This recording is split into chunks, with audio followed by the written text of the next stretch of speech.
Hey guys, welcome back to my channel. So today I'm finally going to show you guys how I make these adorable sublimated bleach tees. These are super popular right now. I just posted a video on how to do the actual sublimation design on a t-shirt. So this video is more on the bleaching process. So if you want to see how I made this, keep watching.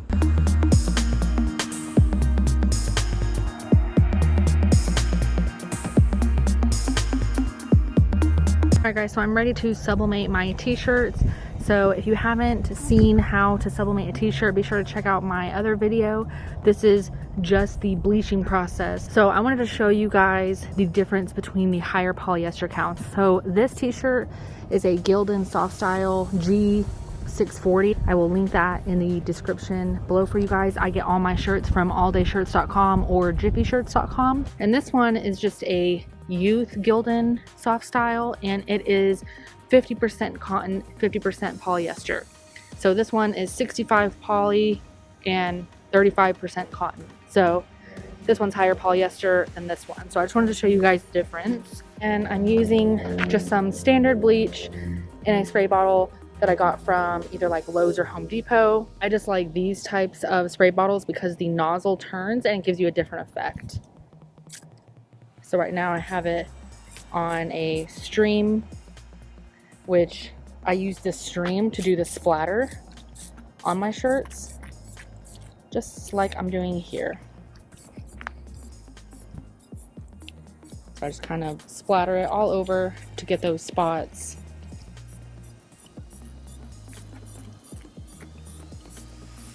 All over the shirt. I will say you can bleach your shirts in the shade or inside. If you're inside, you obviously need to make sure that you have good ventilation, but the bleaching will take longer. Now I'm ready to bleach out the middle of my design. So I just tighten the nozzle and then I just kind of saturate the design. You can always add more bleach later if you want it to be whiter.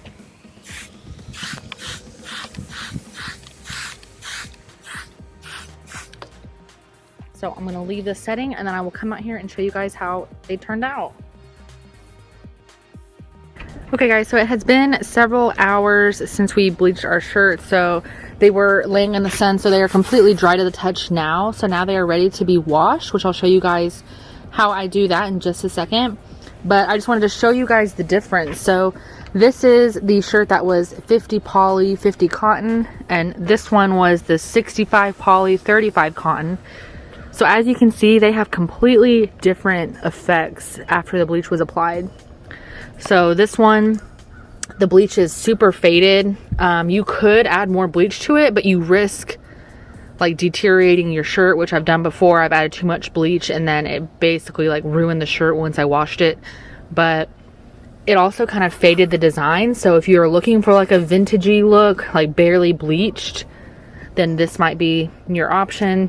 But if you want it to have a super bright white background and not really affect the design at all, then the higher poly count is definitely the way to go.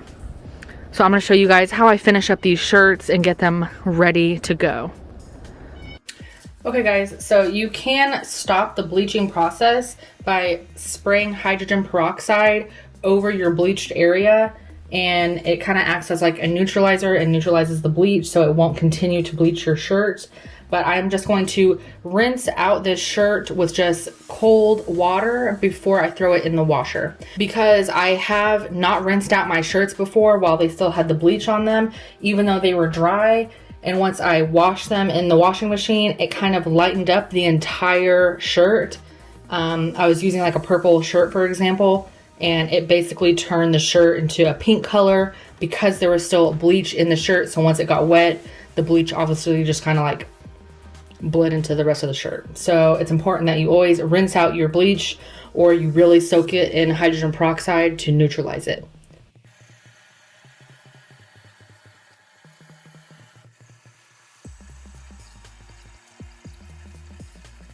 Okay, so this one is rinsed out and ready to be thrown into the washer. So I'm gonna rinse out my other one and then we'll go throw these in the washer. Okay guys, so I've put my shirts into my washing machine and now I'm ready to wash them. So I'm just gonna pour some regular detergent into my washer, no fabric softener, and then I will just wash it either on a normal wash, or if it's just a super light load, then I will just turn it to the speed wash. So once these are done washing, you can either air dry them or you can dry them. I just turn down my heat setting temperature whenever I do dry the sublimated shirts, just to protect the design just a little bit.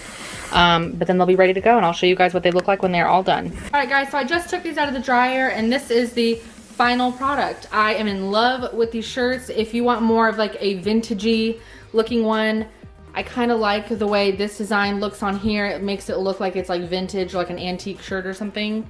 And this one, I'm just obsessed with like bleach tees and splatter tees like this. So I will definitely have to make myself one of these for sure. Alright guys, so I hope you like this video. As always, if you have any questions, be sure to just drop a comment below and I'll be sure to answer all those questions for you guys. If you like this video, be sure to give me a big thumbs up so that I know that you liked it, and don't forget to click that subscribe button below so you don't miss out on any other crafting tutorials.